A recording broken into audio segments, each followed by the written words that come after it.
Préparez-vous à embarquer pour un voyage captivant à travers les annales de l'histoire archéologique, des temples anciens qui réécrivent l'histoire de la civilisation humaine, jusqu'à la cité perdue du dieu singe.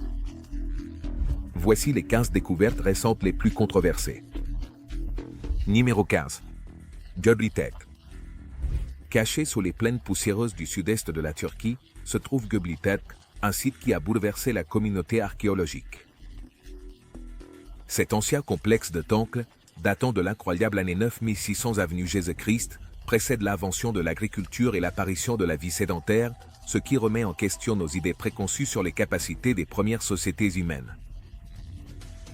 Le plus frappant du site, ce sont ces colossaux piliers de pierre, certains pesant jusqu'à 20 tonnes, ornés de sculptures complexes d'animaux et de symboles abstraits.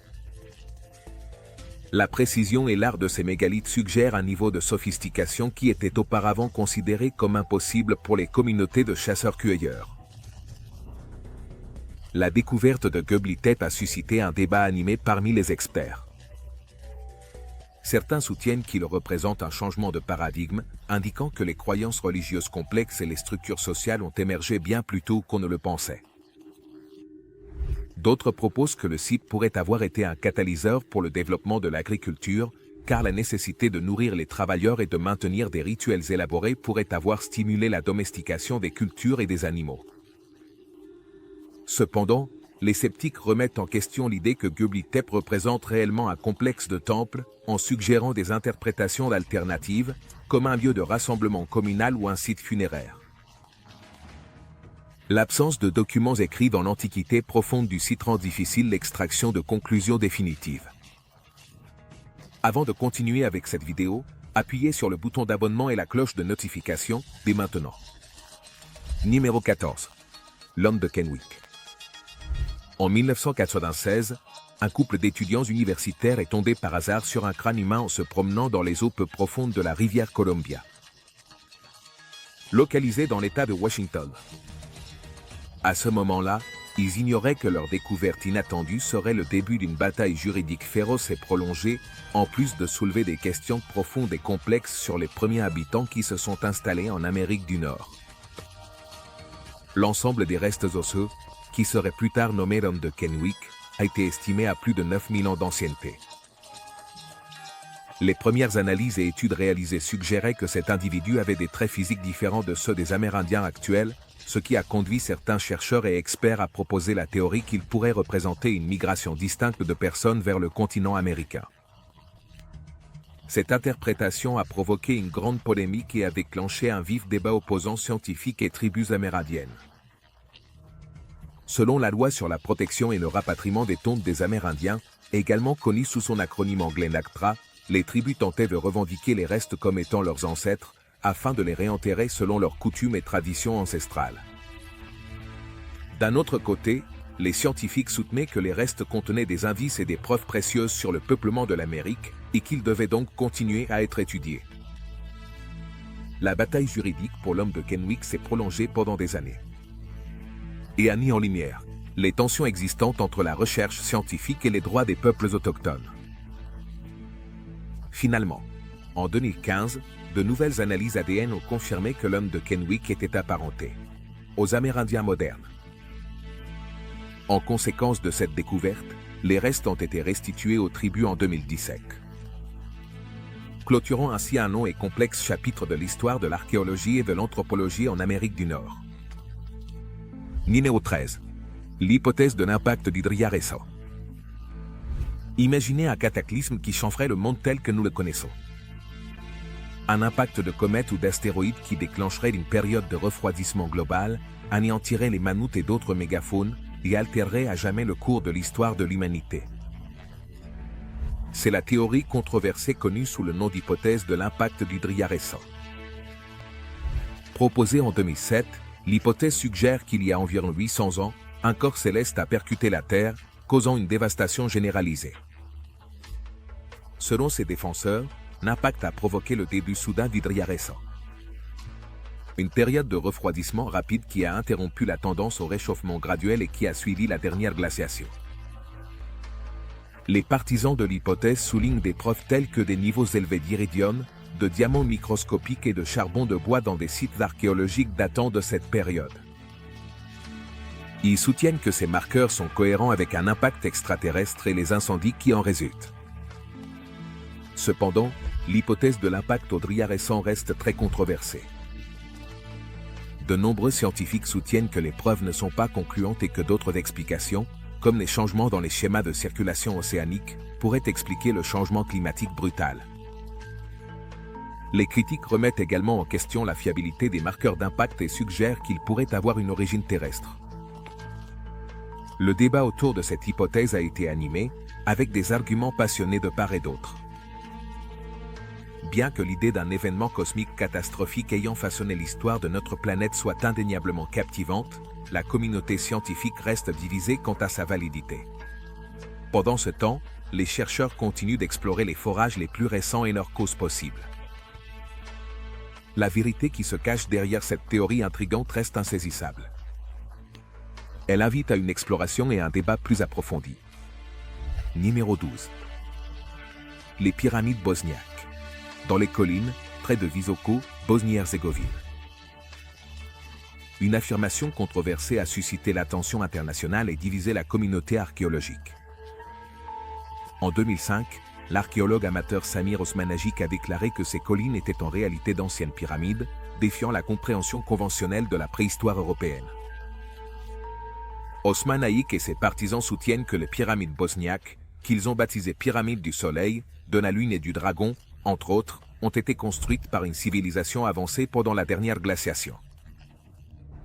Ils soulignent les formes géométriques apparemment régulières des collines et la présence de blocs de pierre et de tunnels, comme preuve de leur construction artificielle. Cependant, la grande majorité des archéologues et des géologues rejettent ces affirmations. Ils affirment que les collines sont des formations totalement naturelles. Ils soutiennent que les formes régulières peuvent s'expliquer par des processus géologiques, comme l'érosion, et que les prétendus blocs de pierre et tunnels ne sont rien d'autre que le résultat de fractures naturelles et d'anciennes activités minières.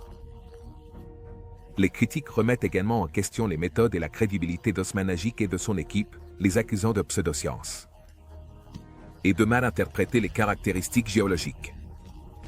Ils soutiennent que les vastes fouilles sur le site ont endommagé de véritables vestiges archéologiques et détourné des ressources de la recherche légitime. Malgré le scepticisme généralisé de la communauté scientifique, les pyramides bosniaques sont devenues une attraction touristique populaire et une source de fierté nationale. Pour certains bosniaques, la controverse entourant le site met en évidence la difficulté de distinguer entre les véritables découvertes archéologiques et les interprétations erronées, propulsées par l'enthousiasme et le nationalisme. Numéro 11. Mécanisme denticitaire. En 1901, des plongeurs d'éponge au large de l'île grecque d'Anticythère ont découvert une épave qui donnerait lieu à l'une des découvertes archéologiques les plus remarquables du XXe siècle. Parmi les débris de l'épave, gisaient les restes corrodés d'un ancien dispositif qui serait connu sous le nom de mécanisme denticitaire.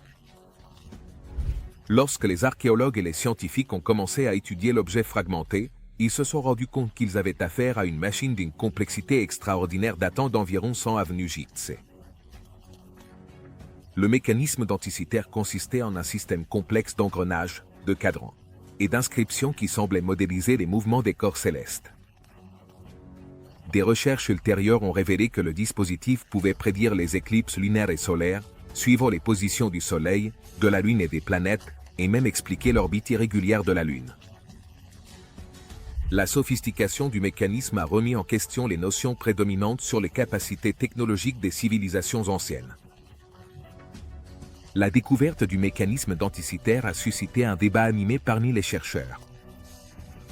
Certains soutenaient qu'il représentait un niveau de connaissance astronomique et d'ingénierie mécanique bien supérieur à celui qui avait été attribué jusqu'alors aux anciens Grecs.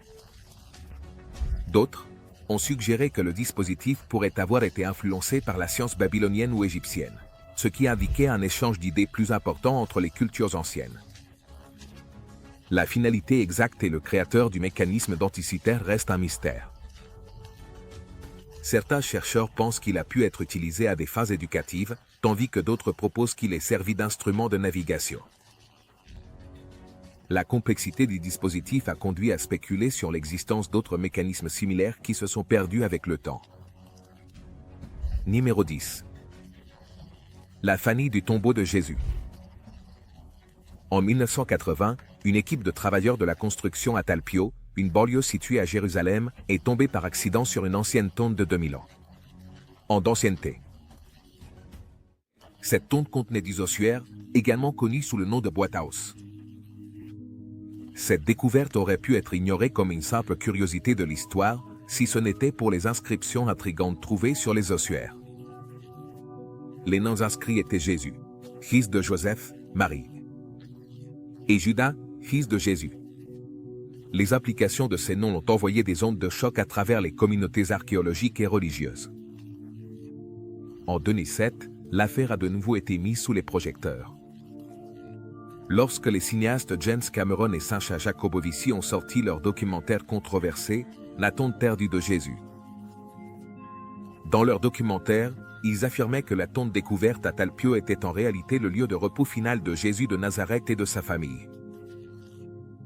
La suggestion que Jésus est une tombe physique défie les croyances chrétiennes traditionnelles, qui soutiennent que Jésus est ressuscité corporellement et est monté au ciel. De plus, si Jésus avait une tombe familiale, cela impliquerait qu'il était marié, qu'il avait des enfants. Cependant, la plupart des archéologues et des biblistes rejettent l'idée que la tombe de Talpio appartenait à la famille de Jésus. Ils soutiennent que les noms trouvés sur les ossuaires étaient assez courants à cette époque et qu'il n'existe pas de preuves concluantes qui lient les personnes enterrées dans la tombe au Jésus historique de Nazareth. Les critiques de la théorie soutiennent également que les affirmations faites par les cinéastes sont sensationnalistes et que leur analyse statistique des fréquences des noms est erronée. De plus, ils soulignent que l'emplacement de la tombe, où se trouvent d'autres individus non liés, rend peu probable qu'il s'agisse de la tombe de la famille de Jésus. Numéro 9. Le suaire de Turin. Le suaire de Turin, une toile de nain avec la faible image d'un homme crucifié, a été une source de fascination et de controverse pendant des siècles. Certains croient qu'il s'agit du linceul funéraire de Jésus-Christ, mais cet artefact énigmatique a été soumis à un examen scientifique intense et a suscité des débats passionnés. Le suaire est apparu pour la première fois dans les archives historiques au milieu du XIe siècle, mais ses origines restent obscures. L'image sur la toile, qui semble montrer un homme avec des blessures de crucifixion, a fait l'objet de nombreuses recherches. Certains chercheurs ont proposé que l'image a été créée par une explosion miraculeuse d'énergie au moment de la résurrection de Jésus. Cependant, en 1988, les tests de datation par radiocarbone réalisés sur des échantillons du suaire ont suggéré qu'il datait entre 1260 et 1390. APJC, bien après l'époque de Jésus. Ces résultats ont suscité les critiques des défenseurs du suaire, qui ont soutenu que les échantillons analysés étaient contaminés ou avaient été prélevés sur une zone réparée de la toile. Depuis lors, plusieurs hypothèses ont été avancées pour expliquer la formation de l'image, telles que des réactions chimiques naturelles, des techniques artistiques et même des falsifications médiévales. Certains chercheurs ont également souligné des incohérences supposées dans le processus de datation par radiocarbone et ont demandé que des tests supplémentaires soient effectués avec des méthodes plus avancées. Minérolite. L'hypothèse de l'érosion hydrique de la Sphinx. La grande Sphinx de Gizeh, avec son sourire énigmatique et sa présence imposante, a longtemps été un symbole de l'héritage durable de l'Égypte ancienne. Cependant, une théorie controversée proposée par le géologue Robert Shaw dans les années 1990 a remis en question l'interprétation conventionnelle de l'âge et de la construction de ce monument emblématique. L'hypothèse de Shaw soutient que la Sphinx et les murs environnants de l'enceinte montrent des signes d'érosion par l'eau, ce qui suggère qu'ils ont été exposés à de fortes pluies pendant une période prolongée. En se basant sur l'histoire climatique de la région, il acte que cette érosion n'a pu se produire qu'entre 7000 à 5000 avenue JC. Bien avant la datation traditionnelle du Sphinx, jusqu'à environ 2500 avenue JC. Si la théorie de choc est correcte, cela signifierait que le Sphinx est antérieur de plusieurs milliers d'années au règne du pharaon Khéphren, à qui il est conventionnellement attribué. Cela impliquerait l'existence d'une civilisation avancée en Égypte, bien avant ce qui est actuellement reconnu, défiant la chronologie établie de l'histoire égyptienne ancienne. Cependant, l'hypothèse de l'érosion hydrique a été accueillie avec scepticisme par de nombreux égyptologues et géologues. Ils soutiennent que les motifs d'érosion du sphinx pourraient s'expliquer par d'autres facteurs, tels que l'érosion éolienne, le calcaire, la dissolution ou même les effets des anciennes techniques d'exploitation de carrières. Les critiques soulignent également qu'il n'existe pas d'autres preuves archéologiques soutenant l'existence d'une civilisation avancée en Égypte. Numéro 7. Les lignes de Nazca. Dans les plaines arides du sud du Pérou, une série d'anciens géoglyphes a captivé l'imagination des gens du monde entier. Les lignes de Nazca, créées par la culture Nazca entre 500 avenue Jitse et 500 après Jésus-Christ, sont une collection de dessins géants gravés dans le sol du désert, représentant des animaux, des plantes et des formes géométriques. L'échelle et la complexité des lignes de Nazca sont vraiment stupéfiantes. Les figures les plus grandes mesurent jusqu'à 300 mètres de long et ne peuvent être appréciées que depuis les airs. Les lignes ont été créées en enlevant les roches sombres de la surface et en exposant le sable de couleur plus clair qui se trouve en dessous, créant un contraste qui a perduré pendant des siècles. Le but des lignes de Nazca a fait l'objet de nombreuses spéculations et débats. Certains chercheurs croient qu'elles remplissaient une fonction religieuse, possiblement comme offrande aux divinités ou comme partie de rituels de fertilité. D'autres ont suggéré qu'elles étaient utilisées comme calendriers astronomiques ou même comme chemin pour des processions cérémonielles. Des théories plus controversées ont proposé que les lignes de Nazca étaient des pistes d'atterrissage pour des vaisseaux extraterrestres ou des preuves de contacts anciens avec des civilisations avancées. Bien que ces idées aient captivé l'imagination du public, elles manquent de preuves scientifiques. Et elles sont généralement rejetées par les archéologues. Des études récentes ont apporté un nouvel éclairage sur les lignes de Nazca, suggérant que leur création pourrait être liée aux ressources en eau de la région. En analysant la distribution des géoglyphes et la disponibilité de l'eau, les chercheurs ont proposé que les lignes faisaient partie d'un système rituel complexe conçu pour garantir la fertilité de la terre et le succès des récoltes. Numéro 6. Métissage humain néandertalien.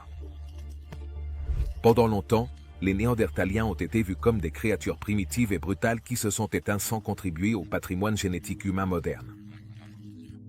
Cependant, des études génétiques récentes ont révélé une relation beaucoup plus complexe et intime entre les Néandertaliens et notre propre espèce, l'Homo sapiens. Le séquençage du génome néandertalien en 2010 a apporté des preuves concluantes que les Néandertaliens se sont croisés avec les humains modernes. Les scientifiques ont découvert que les populations non africaines portent entre 1% et 2% d'ADN néandertalien, ce qui indique que le métissage s'est produit après que l'Homo sapiens ait émigré d'Afrique et rencontré des populations néandertaliennes en Europe et en Asie. Cette découverte a remis en question les suppositions qui avaient été maintenues pendant longtemps sur la nature des interactions entre les deux espèces. Au lieu d'une simple histoire de substitution ou d'extinction, les preuves génétiques suggèrent un récit plus nuancé de coexistence. L'échange culturel et les implications du métissage entre néandertaliens et humains ont fait l'objet de recherches et de débats intenses. Certaines études ont suggéré que les gènes néandertaliens pourraient avoir fourni aux humains modernes des avantages adaptatifs, comme une plus grande immunité à certaines maladies ou une meilleure capacité à faire face à des environnements froids. D'autres ont exploré les différences cognitives et comportementales possibles entre les deux espèces et comment elles ont pu influencer la dynamique de leurs interactions. Cependant, l'étendue et l'importance des contributions génétiques néandertaliennes aux populations humaines modernes restent un domaine de recherche actif. À mesure que davantage de génomes anciens sont séquencés et analysés, les scientifiques obtiennent une idée plus claire de l'histoire complexe de l'évolution humaine et du rôle que les interactions entre espèces ont joué dans la formation de ce que nous sommes aujourd'hui. En 1957, une carte extraordinaire est apparue, semblant réécrire l'histoire de l'exploration européenne des Amériques. Numéro 5. La carte de Vinland. Le document en question, supposément daté du XVe siècle, est remarquable pour sa représentation détaillée de la région de l'Atlantique Nord. Il se distingue par l'inclusion d'une masse terrestre spécifique, dénommée Vinland. Ce nom a été donné à une zone côtière de l'Amérique du Nord par les explorateurs nordiques, des siècles avant que Christophe Colomb n'entreprenne son célèbre voyage.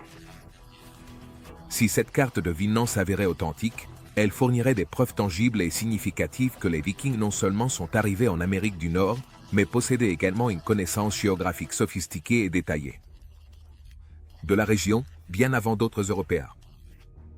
La simple existence de la carte pourrait remettre en question la primauté du voyage de Colomb. Et elle suggérerait un contact transocéanique précolombien, plus étendu et fréquent qu'on ne le pensait auparavant. Cependant, depuis sa première présentation publique en 1965, la carte de Vinland a été l'objet d'un débat intense et de polémiques. Les doutes sur son authenticité ont surgi presque immédiatement. Plusieurs érudits ont soutenu que la nature du parchemin, la composition de l'encre et les caractéristiques géographiques de la carte ne correspondaient pas à ce que l'on attendrait d'artefacts authentiques du XVe siècle.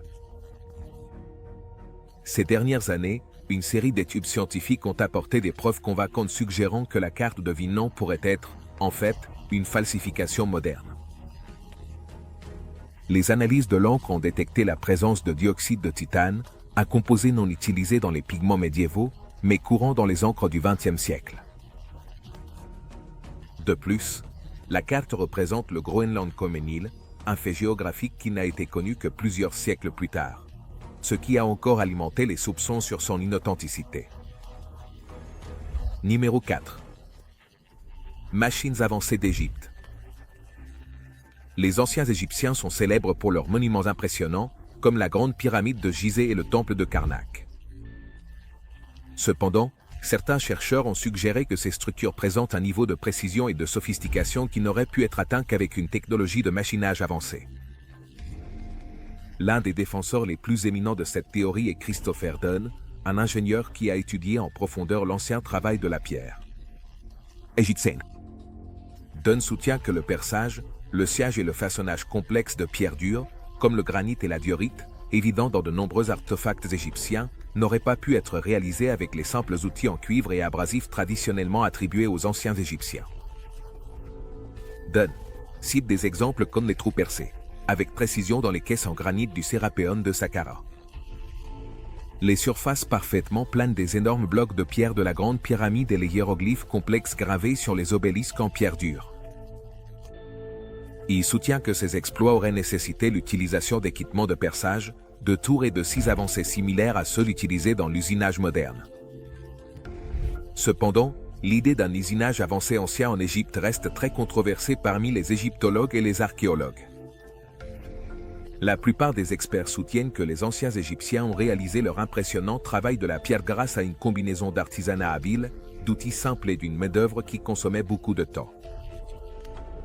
Ils affirment qu'il n'existe pas de preuves concrètes de technologie avancée d'usinage dans l'Égypte ancienne, et que la précision observée dans certains artefacts peut s'expliquer par l'utilisation d'abrasifs, de sable et de scie en cuivre. Numéro 3. Culture Clovis pendant une grande partie du XXe siècle. La culture Clovis, longtemps reconnue comme la première présence humaine dans les Amériques, se caractérise par ses outils de pierre distinctifs. Ces outils, qui ont conduit à la définition de cette culture, ont été découverts pour la première fois aux environs de Clovis, Nouveau-Mexique. La théorie, longtemps prédominante, postulait que cette culture paléo-indienne avait effectué le difficile voyage en traversant le pont terrestre de Bering, depuis la Sibérie, il y a environ 13 000 ans. Une fois arrivés, on pensait qu'ils s'étaient rapidement répandus à travers tout le continent, chassant la mégafaune abondante qui dominait le paysage à l'époque glaciaire. Cependant, au cours des dernières décennies, cette vision profondément enracinée a été remise en question par la découverte de plusieurs sites archéologiques qui précèdent ceux de la culture Clovis. Des traces archéologiques provenant de lieux aussi divers que Monteverde, au Chili, Buttermilk Creek, au Texas, et les grottes de Paisley, en Oregon, ont repoussé la date estimée de l'arrivée des humains en Amérique à il y a au moins 14 500 ans, et possiblement même avant. Ces découvertes ont provoqué une réévaluation radicale du modèle Clovis Ier et ont soulevé de nouvelles questions sur les routes temporelles et la nature du peuplement initial des Amériques. Certains chercheurs modernes proposent que les humains pourraient être arrivés par des routes côtières le long du Pacifique, plutôt que par le pont de Bering. D'autres suggèrent la possibilité de multiples vagues de migration depuis différentes zones d'Eurasie. Le débat pré-Clovis a également souligné la nécessité de nuancer nos interprétations du registre archéologique. La vision traditionnelle de la culture Clovis comme une population homogène en expansion rapide a été remplacée par une image plus complexe. Nous voyons maintenant ces premiers Américains comme un groupe diversifié, s'adaptant et répondant à leurs environnements locaux d'une manière beaucoup plus nuancée que ce que l'on pensait auparavant. Numéro 2. Homo floresiensis. Le Hobby en 2003, une découverte pionnière sur l'île indonésienne de Flore, a bouleversé le monde de la paléoanthropologie. Les fouilles dans la grotte de Liang Bue ont mis au jour les restes osseux d'une espèce humaine minuscule et inconnue. Jusqu'alors, que les scientifiques ont baptisé Homo floresiensis. Mais les médias n'ont pas tardé à le surnommer le Hobby, en raison de sa petite taille. L'Homo floresiensis mesurait un peu plus d'1 mètre et pesait environ 18 kg. Il avait un petit cerveau, de grands pieds et une combinaison unique de traits anatomiques, primitifs et avancés. Étonnamment, les outils en pierre et les preuves de l'utilisation du feu trouvés à côté des restes suggèrent que cette minuscule espèce humaine a vécu à Flore jusqu'à il y a seulement 50 années. La découverte de l'Homo floresiensis a suscité un débat animé parmi les chercheurs. Certains ont soutenu que les caractéristiques inhabituelles du squelette pouvaient s'expliquer par des conditions pathologiques, comme la microcéphalie ou le syndrome de Down, plutôt que de représenter une nouvelle espèce. D'autres affirmaient que l'Homo floresiensis était un descendant d'un ancêtre humain antérieur, comme l'Homo habilis, qui avait subi un nanisme insulaire en réponse aux ressources limitées de l'environnement insulaire. Au fur et à mesure que de nouveaux fossiles et preuves archéologiques ont été découverts, les arguments en faveur de l'Homo floresiensis en tant qu'espèce distincte se sont consolidés. Cependant, des doutes subsistent quant à sa place exacte dans l'arbre généalogique humain et sa relation avec d'autres espèces humaines, y compris l'Homo sapiens moderne. Numéro 1. La cité perdue du dieu singe. Dans les profondeurs des dents jaunes du Honduras, une ville légendaire connue sous le nom de cité perdue du dieu singe, ou cité blanche, a captivé l'imagination des explorateurs et des archéologues pendant des siècles. Les histoires d'une métropole cachée, remplie de trésors en or, circulent depuis l'époque des conquistadors espagnols, mais l'existence de la ville restait non confirmée. En 2015, une équipe internationale de chercheurs a utilisé une technologie avancée de télédétection laser, connue sous le nom de LIDAR, pour cartographier la dense canopée forestière de la région hondurienne de la Mosquitia. L'étude a révélé la présence de vastes ruines, telles que des remblais, des monticules et des pyramides cachées sous les arbres. La découverte a fait la une des journaux du monde entier, et certains médias ont proclamé que la légendaire cité perdue avait été trouvée. Cependant, la réalité est plus complexe. Bien que l'étude avec LIDAR ait confirmé la présence d'un important site archéologique, la nature exacte et le contexte historique de l'établissement restent incertains. Certains chercheurs ont mis en garde contre le danger de sensationnaliser la découverte et de tirer des conclusions hâtives. Ils affirment qu'une vérification sur le terrain et une excavation minutieuse sont nécessaires pour déterminer l'ancienneté, l'affiliation culturelle et l'importance du site. Les critiques ont également exprimé leur inquiétude quant à l'impact possible de l'augmentation de la tension touristique dans le délicat écosystème forestier des communautés indigènes vivant dans la région.